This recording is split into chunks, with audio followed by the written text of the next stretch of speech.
All right, welcome back, watch fans, to the world's greatest watch market report update, watch battle. We're trying to figure out the correct name. What do we call this program where the colonel scours the world for you? That's right, for you, the punters, to bring you really some of the most interesting watches from all over the interwebs, all across social media, that the collectors out there are flexing. So let's get started with the program. And remember to leave your comments below. What do you vote as today's watch of the day? Let's get started.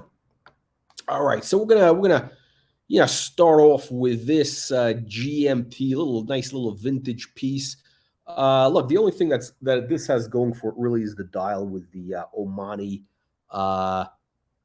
crest, the royal crest over there. Otherwise, this is like a $10,000-$12,000 watch. Again, these older vintage Rolex, I know everybody's into them. I think these are like overhyped. I mean, if you really need to get this GMT, if you really must have it, I think the new ones are much better. Or actually, better yet is you get the gold one, you put on a strap, and you're done. These old bracelets are just garbage, pure garbage. I mean, it's really unbelievable, but true. But again, the only thing this watch has going for it, it's got that little patina thing, which collectors like. Again, I only have it for you punters. Next. Okay, Richard Mille. Unbelievable time machine here. We have the tourbillon, the smiley. Now, this is, I don't even know what this has going on. It's got some sort of tourbillon automation, animation. But this thing is, so supposedly it's a limited edition.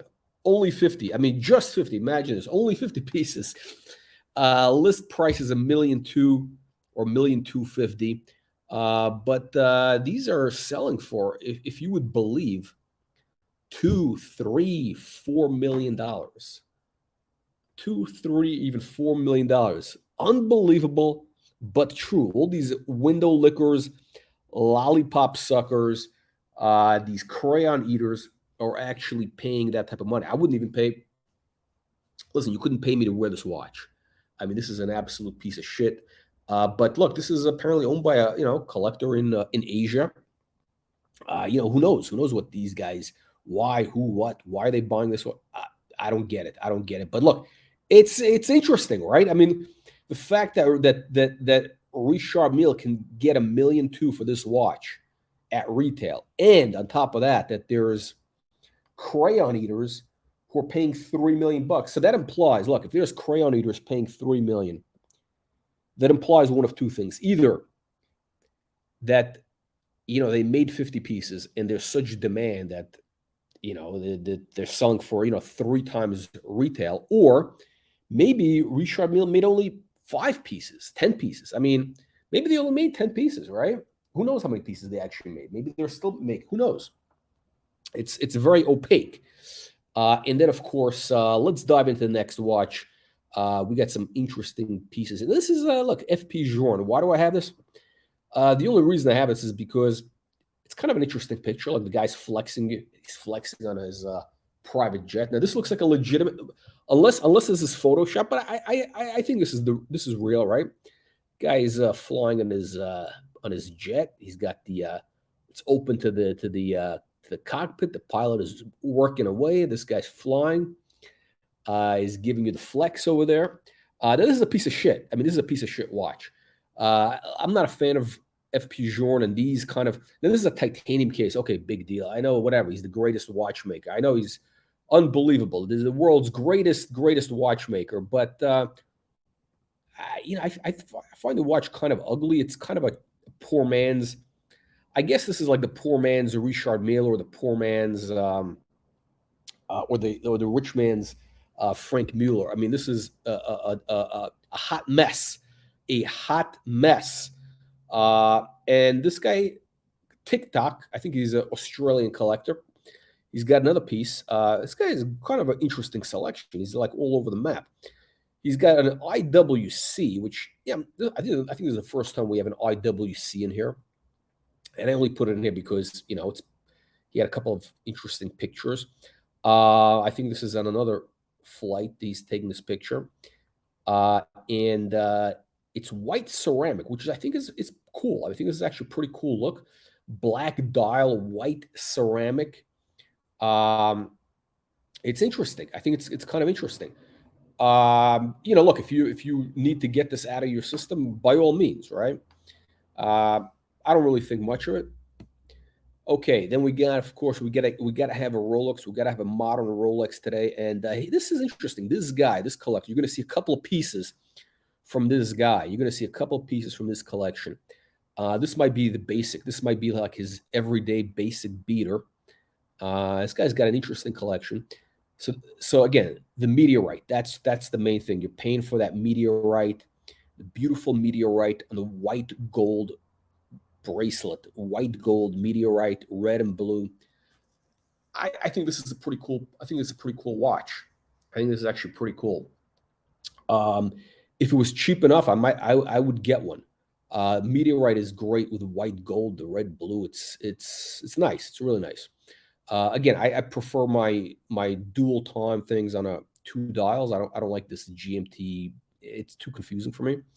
But check this out. Let's see what else this guy has. Okay, he's got another meteorite piece. He's got the Daytona.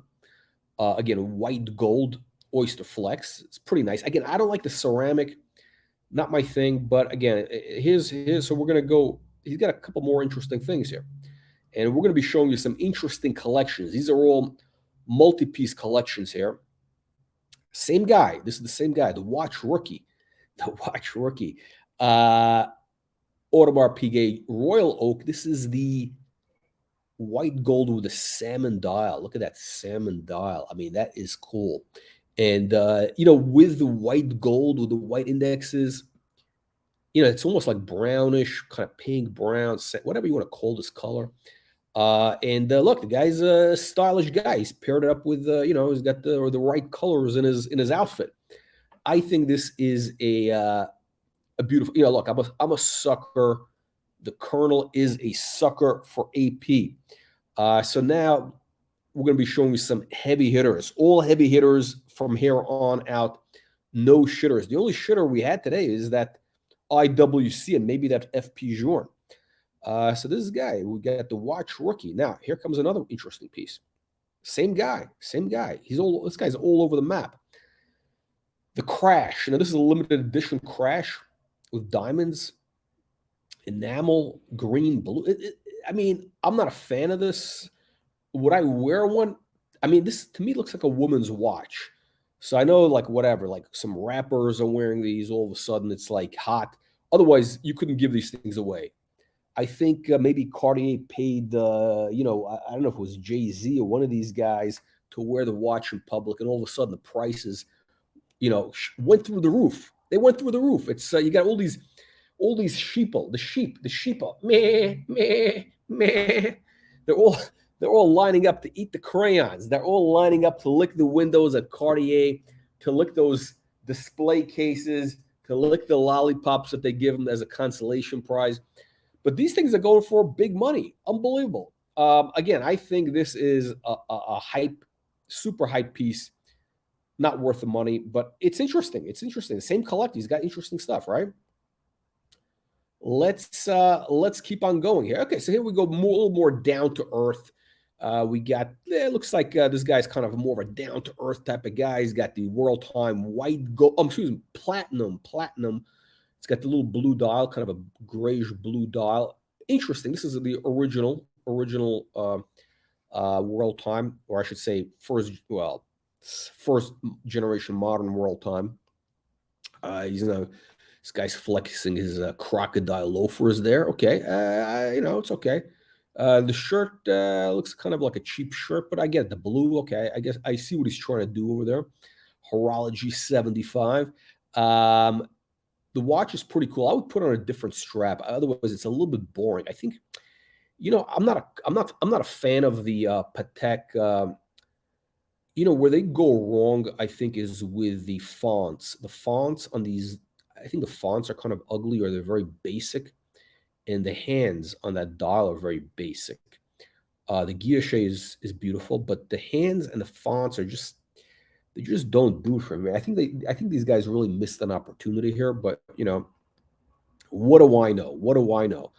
Um, Now here's an interesting piece. Same guy. Again, this is guys. Yeah, I like this. These are like real collectors here. We're showing you real collectors. Now, again, not every watch we're showing you may love or whatever, but you see there's a thought process. So he's got the Piaget. I forgot the I can't get the modeling, but they called it the Andy Warhol. I mean, because I think Warhol kind of had a similar looking watch in the 70s or whatever, which means really nothing. But look, Piaget was kind of like what AP is today, except the prices obviously people weren't paying over retail; they were getting things at a discount. But Piaget was kind of like the hot brand in the 70s and 80s. That was kind of like the cool thing. It was almost like the Richard Mille or the AP. I mean, again, we didn't have the craziness, crazy watch collecting back then. No, I wasn't alive. I mean, I was alive, but I wasn't. I wasn't. I wasn't old enough to understand anything about watches in the 70s or early 80s. But back in the 70s and 80s, like the international jet set, they wore Piaget. They wore Piaget, and I guess Piaget is trying to like live off the hype. Again, this has nothing to do with Andy Warhol. I think they just call it that. Somebody called it that, but that's not. Um, this has nothing to do with Andy Warhol. But look, the meteorite is stunning, stunning. They did a beautiful job. Piaget did a beautiful job with the meteorite. The case is beautiful. I love these like cushion type cases. These like funky, it's like a TV dial, stepped up case. I think it's stunning. I think it's a stunning piece. And even again, they have it on a basic black strap. This guy's kind of a dull guy, conservative guy, I should say. This is probably the wildest watch he has in his collection.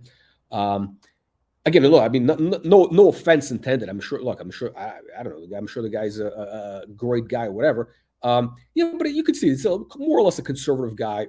But this is a stunning piece. I love this piece. The retail on this was 25. Probably you can find one of these today for 15 grand. So, but I don't see any on the market. It was a limited edition also. So I don't know, maybe 15 grand or whatever. Beautiful piece though. Now here we go. Here we go. Now we're gonna have some heavy hitters, and we're gonna finish off with a bang. We're gonna finish off with a bang here. This guy, and we're gonna do more on this. This guy is a Japanese guy. He has an insane collection. Apparently, it's all chronos.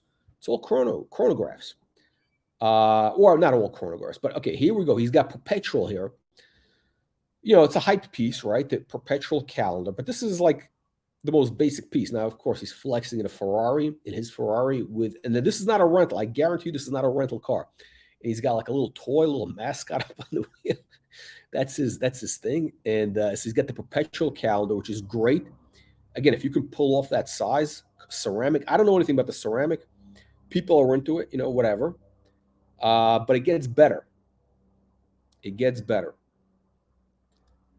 He's got the Patek Phillipe perpetual calendar chronograph. This is platinum with sapphires. Unbelievable. Now, I think these are about $350 at retail. If you could get it. I mean, they're selling over retail. I don't know. This prices are all over the map.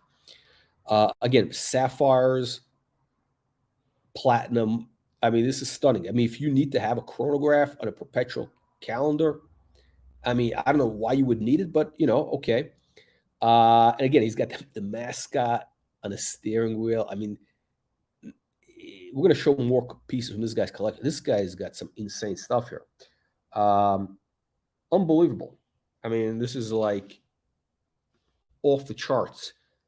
And we're going to finish off. This is not even the best piece in this collection. I think this is a cool picture.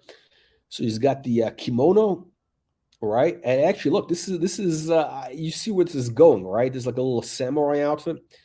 So he's got the Royal Oak tourbillon, right? And when the royal oak, when they put that tourbillon in there, it looks stunning. Again, tourbillon has no purpose, but inside that case at the bottom there, at that 6 o'clock position, it looks unbelievable.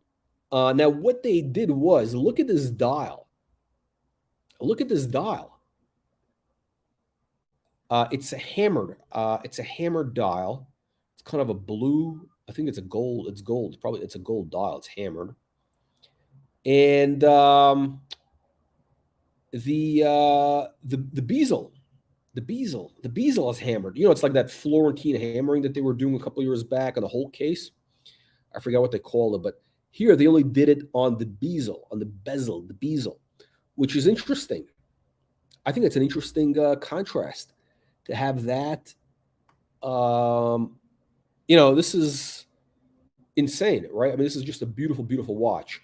What they do, and I think, look, this is why AP is, it's like everybody wants to hate them. I want to hate them. Everybody wants to hate them. But, when they really do one of these pieces, it makes up for all their sins, all the bullshit offshores, those Spider-Mans, the Black Panther, all that nonsense.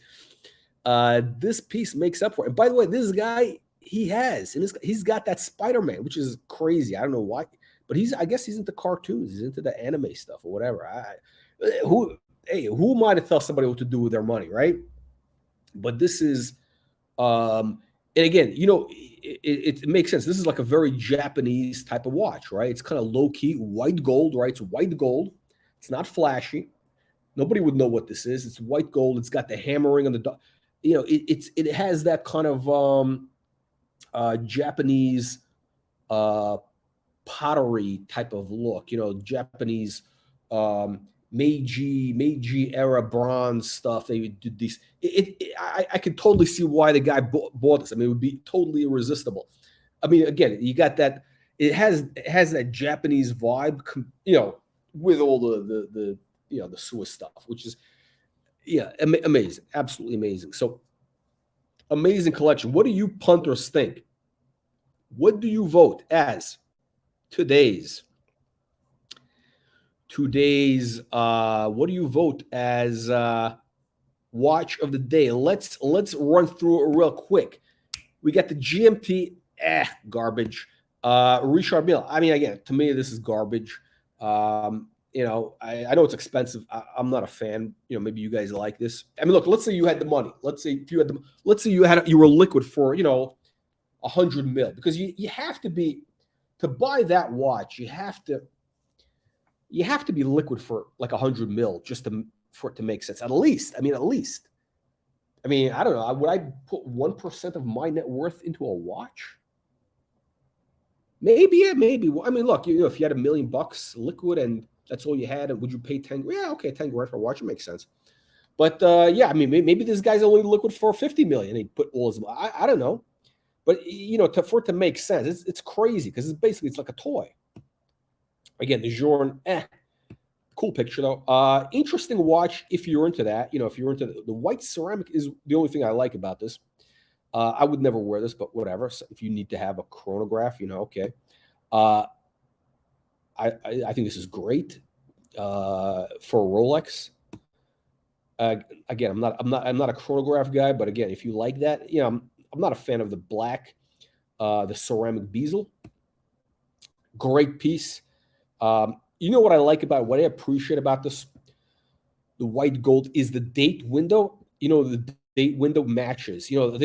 I'm so glad that these guys started doing this. I mean, like some of these companies, I don't know what they were thinking. Like in the past, that date window would have been like white or some other color. Now, it may be a little bit hard to read. I get it, because it's color on color, but I think it makes it much better, because otherwise, when you have a contrasting date window, it's a little bit distracting. It takes away from the cleanliness of the dial.